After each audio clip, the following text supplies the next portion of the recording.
Subscribe now and press the bell icon. Never miss an update. आज हम सबसे पहले देश के उन 3 करोड़ युवाओं की बात करेंगे जो हर साल रोजगार हासिल करने के लिए एसएससी, रेलवे और बैंकिंग की प्रारंभिक परीक्षाएं देते हैं। यानी आज सबसे पहले उन युवाओं की बात करेंगे जो सरकारी नौकरी का सपना देखते हुए बड़े होते हैं। उन सब परिवारों की बात करेंगे जो ये सोचते हैं कि उन परिवारों में जो युवा हैं, जो छात्र हैं, एक ना एक दिन उन्हें सरकारी नौकरी मिलेगी। सरकार ने अब इन तीनों विभागों के लिए अलग अलग परीक्षाओं के सिस्टम को समाप्त कर दिया है। आज से सब कुछ बदल जाएगा और अब इन परीक्षाओं की जगह एक कॉमन एलिजिबिलिटी टेस्ट कराने का फैसला किया है, जैसे आप कहेंगे सीईटी। किसी भी व्यक्ति के जीवन में रोजगार बहुत महत्वपूर्ण होता है और भारत के करोड़ों युवा इसी सपने के साथ बड़े होते हैं कि एक ना एक दिन वो बड़ी सरकारी नौकरी हासिल करेंगे। लेकिन आज के बाद से सरकारी नौकरी पाने का रास्ता पूरी तरह से बदल जाएगा और यह पहले से आसान भी हो जाएगा। इसलिए आज हम सबसे पहले इन्हीं सरकारी नौकरियों की बात करेंगे और अगर आपके घर में कोई युवा है जो इन नौकरियों के लिए अप्लाई कर रहा है या तैयारी कर रहा है तो आप इस खबर को ध्यान से सुनिएगा।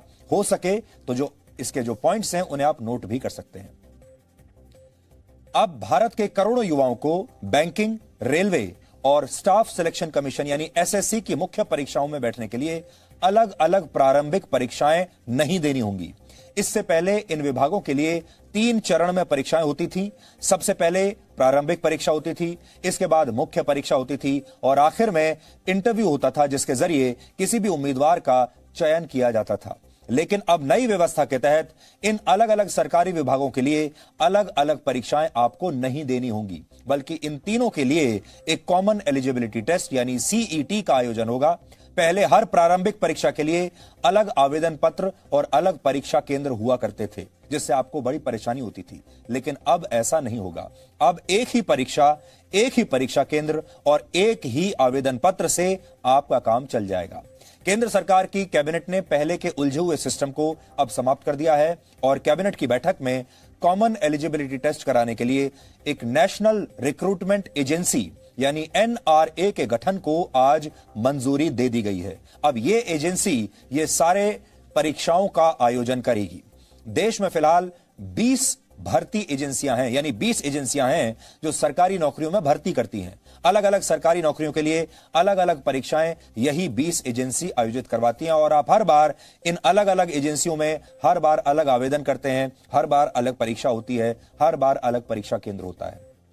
लेकिन अब ये जो नई एजेंसी है जिसका नाम है एनआरए के गठन के बाद वर्ष 2021 से यानी अगले साल से बैंकिंग, रेलवे और एसएससी की मुख्य परीक्षा में चयन के लिए आपको एक ही परीक्षा पास करनी होगी। बाकी विभागों की परीक्षाओं को भी जल्द ही कॉमन एलिजिबिलिटी टेस्ट यानी इस सीईटी के दायरे में लाने की तैयारी भी की जा रही है। इससे फायदा यह होगा कि सीईटी की परीक्षा पास करने के बाद उम्मीदवार यह फैसला कर सकता है कि उसे सबसे पहले बैंकिंग की मुख्य परीक्षा देनी है या फिर रेलवे की देनी है या फिर एसएससी की मुख्य परीक्षा देनी है।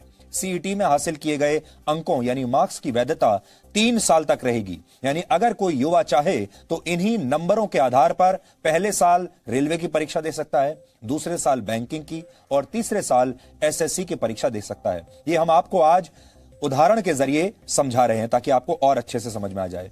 3 वर्षों के दौरान ये परीक्षाएं देने का क्रम कुछ भी हो सकता है और यह उम्मीदवार की इच्छा पर निर्भर करेगा कि वो पहले कौन सी मुख्य परीक्षा देना चाहता है।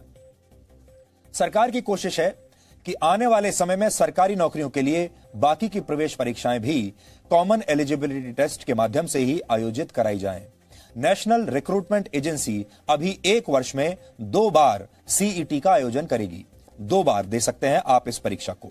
इस परीक्षा में ऑब्जेक्टिव सवालों वाले प्रश्न पत्र होंगे और इन परीक्षाओं में अभी तक केवल 2 भाषाओं में ही प्रश्न पूछे जाते थे और ये भाषाएं आमतौर पर हिंदी और अंग्रेजी हुआ करती थी। लेकिन अब छात्रों को 12 अलग अलग भाषाओं में प्रश्न पत्र हल करने का विकल्प दिया गया है। भविष्य में इन परीक्षाओं का आयोजन भारत की सभी 22 आधिकारिक भाषाओं में कराया जाएगा। यानी उम्मीदवार जल्द ही अपनी क्षेत्रीय भाषा में भी इन परीक्षाओं को दे पाएंगे।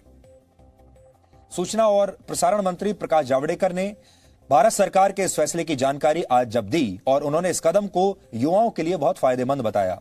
उन्होंने कहा कि अब एक परीक्षा होने से उम्मीदवारों की कई परीक्षा देने वाली परेशानी हमेशा के लिए खत्म हो जाएगी। जो युवा होते हैं उनको बहुत परीक्षाएं देनी पड़ती है और उनको लगभग 20 रिक्रूटमेंट एजेंसीज है, तो कोई 4-5 में अगर परीक्षाएं देता है तो उतनी परीक्षा उतनी जगह जाना, ये सब समाप्त करने के लिए एक ऐतिहासिक फैसले में नेशनल रिक्रूटमेंट एजेंसी, राष्ट्रीय भर्ती संस्था, ये परीक्षा लेने वाली कॉमन एलिजिबिलिटी टेस्ट। लेकिन मैं इतना ही कहूंगा कि ये मांग थी पूरे युवा पीढ़ी की सालों से, लेकिन नहीं हो रहा था। लेकिन इस एक निर्णय से, नेशनल रिक्रूटमेंट एजेंसी से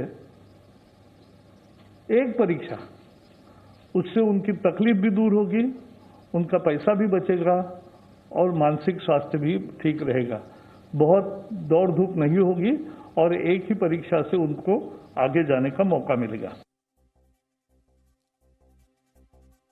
अब उम्मीदवारों को सबसे बड़ा फायदा यह होगा कि 3 प्रारंभिक परीक्षाओं के लिए एक ही आवेदन करना होगा, एक ही बार आपको एग्जामिनेशन फीस यानी शुल्क देनी होगी और एक ही बार इस परीक्षा में बैठना होगा। बार बार अलग अलग परीक्षाओं में बैठने की आवश्यकता अब नहीं है। यानी इससे पैसा बचेगा, समय बचेगा और अलग अलग परीक्षाओं के तनाव से भी आपको छुटकारा मिल जाएगा। अब आप इस पूरी खबर को सवाल और जवाब के आसान रूप में समझने की कोशिश कीजिए। आपके मन में पहला सवाल यही आएगा कि आखिर सीईटी यानी कॉमन एलिजिबिलिटी टेस्ट क्या होता है। इसका जवाब यह है कि यह केंद्र सरकार से जुड़ी नौकरियों के लिए ऑनलाइन आयोजित होने वाली प्रारंभिक परीक्षा है, जिसे कॉमन एलिजिबिलिटी टेस्ट का नाम दिया गया है। दूसरा सवाल आपके मन में होगा, यह परीक्षाएं कौन कौन लोग दे सकते हैं। ऑनलाइन होने वाली इस परीक्षा में ग्रेजुएशन, 12वीं और 10वीं की परीक्षा पास कर चुके छात्र हिस्सा ले सकते हैं, लेकिन क्योंकि यह परीक्षा अलग अलग पदों के लिए आयोजित होंगी, इसलिए पदों के हिसाब से ही अलग अलग प्रश्न पत्र तैयार किए जाएंगे। तीसरा सवाल आपके मन में यह होगा कि सीईटी के माध्यम से किन किन विभागों में नौकरियां, सरकारी नौकरियां मिल सकती हैं। फिलहाल 3 तरह की नौकरियां आपको मिल सकती हैं। स्टाफ सिलेक्शन कमीशन यानी एसएससी, रेलवे और बैंकिंग के लिए यह कॉमन एलिजिबिलिटी टेस्ट आयोजित होगा, लेकिन इस बात का आप ध्यान रखें कि सिर्फ प्रारंभिक परीक्षा है ये। इसके पास करने के बाद आपको इन सभी विभागों की मुख्य परीक्षाओं को भी पास करना होगा और यह परीक्षाएं अलग अलग होंगी और इंटरव्यू भी आपको क्लियर करना होगा, तभी आपकी नियुक्ति किसी पद पर हो सकती है। चौथा सवाल यह है कि यह जो सीईटी नाम का टेस्ट है, इसका फायदा क्या है। तो जवाब है, अलग अलग भर्तियों के लिए एक ही परीक्षा होने से उम्मीदवारों के पैसे बचेंगे, क्योंकि इससे पहले आप हर बार अलग फॉर्म भरते थे, आवेदन हर बार अलग करते थे, अलग फीस भरते थे।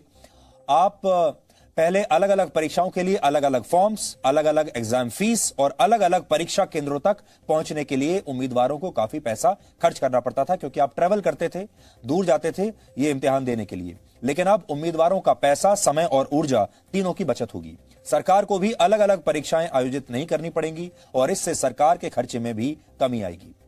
कॉमन एलिजिबिलिटी टेस्ट होने से उम्मीदवारों की भर्ती की जो प्रक्रिया है, जिसे बहुत लंबा माना जाता है, वो भी अब छोटी हो जाएगी। यानी मुख्य परीक्षा में बैठने के लिए नतीजों का लंबा इंतजार अब नहीं करना पड़ेगा। ये परीक्षाएं कई भाषाओं में होंगी, जिससे देश के हर कोने में बैठे उम्मीदवार को चयन में बराबरी का मौका मिलेगा। अभी इन विभागों में भर्ती के लिए 18 महीने से ज्यादा का समय लग जाता था। अगला फायदा यह होगा कि इस परीक्षा में मिले स्कोर को अगले 3 साल तक इस्तेमाल किया जा सकता है। यानी आप जो ये परीक्षा देंगे, इसमें जो आपके मार्क्स आएंगे, जो नंबर आएंगे, वो अगले 3 वर्षों तक वैध रहेंगे।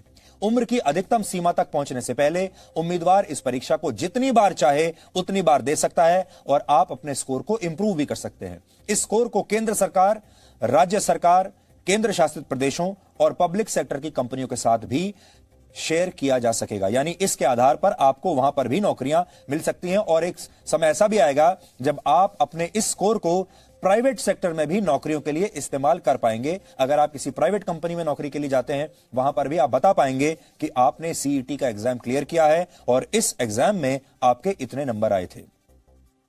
इससे महिला उम्मीदवारों को भी बहुत फायदा होगा, क्योंकि उन्हें परीक्षा केंद्रों तक जाने के लिए अब लंबी यात्राएं नहीं करनी पड़ेंगी, क्योंकि कई बार महिलाओं को, छात्राओं को काफी परेशानी होती है।